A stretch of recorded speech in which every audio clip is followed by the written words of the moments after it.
Saudara-saudara yang terkasih di dalam Tuhan Yesus Kristus, saat ini saya akan membacakan firman untuk hari ini. Dari Ibrani pasalnya yang ke-11 ayatnya yang ke-8. Karena iman Abraham taat ketika ia dipanggil untuk berangkat ke negeri yang akan diterimanya menjadi milik pusakanya. Lalu ia berangkat dengan tidak mengetahui tempat yang ia tujui. Di dalam Kejadian 12 ayat 1 sampai 9 kita melihat cerita di mana Abraham diperintahkan oleh Tuhan untuk meninggalkan negeri di mana dia tinggal ke suatu tempat yang dia tidak pernah tahu dan tidak punya bayangan tempat itu seperti apa, akan seperti apa dan apa yang akan dia alami di sana. Saudara bisa bayangkan orang yang sudah enak-enak tinggal di suatu tempat, sudah mapan, tetapi harus meninggalkan tempat itu, pergi ke suatu tempat yang dia tidak pernah tahu apa yang akan terjadi di sana. Tetapi Abraham dikatakan dengan iman Abraham taat ketika dia dipanggil untuk berangkat ke negeri yang dia bahkan tidak tahu. Tapi Abraham taat dan berangkat.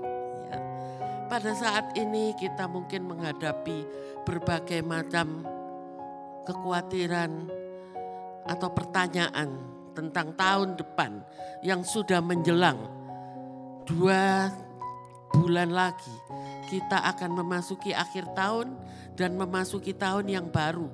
Di mana semua orang mengatakan tahun 2023 akan menjadi tahun yang berat. Bahkan belum masuk 2023, tahun ini pun keadaan sudah berat. Ya, resesi terjadi, inflasi terjadi, kenaikan harga-harga, keadaan yang sulit, bahan bakar yang naik, dan kita tidak tahu lagi apa yang akan terjadi. Lalu apa yang harus kita hadapi ke depan? Kita pun akan menjadi makin ketakutan kalau kita melihat hal itu.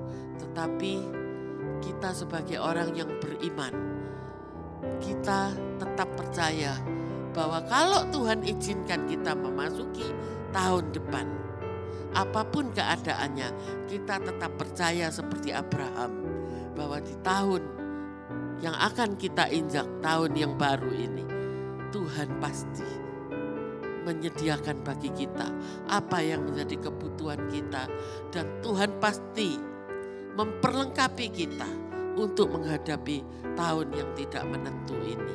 Kalau kita melihat kondisi kita, keadaan kita mengukur kekuatan kita menjadi takut. Tetapi kalau kita percaya apa yang Tuhan perintahkan kita lakukan, kita pasti berhasil bersama Tuhan. Kalau kita melihat situasi, kita menjadi takut dan iman kita bisa merosot. Tetapi kalau kita melihat Tuhan dan janjinya yang tidak pernah berubah dulu, sekarang sampai selamanya, maka kita akan menjadi seperti Abraham. Kalau Abraham taat, kita pun belajar taat. Kalau Abraham ditolong oleh Tuhan, maka kita percaya di tahun yang berat sekalipun kita akan menerima pertolongan Tuhan. Karena tidak ada yang mustahil bagi Tuhan. Kalau Dia izinkan kita memasuki tahun yang berat, kita percaya penyertaan Tuhan ada bagi kita. Amin, saudara-saudara. Maka biarlah kita boleh memasuki akhir tahun menjelang tahun baru dengan hati yang penuh iman, hati yang penuh sukacita, hati yang penuh pengharapan. Karena kita percaya pengharapan di dalam Tuhan tidak akan mengecewakan. Mari kita tetap percaya dan tetap memandang kepada Tuhan. Haleluya. Amin.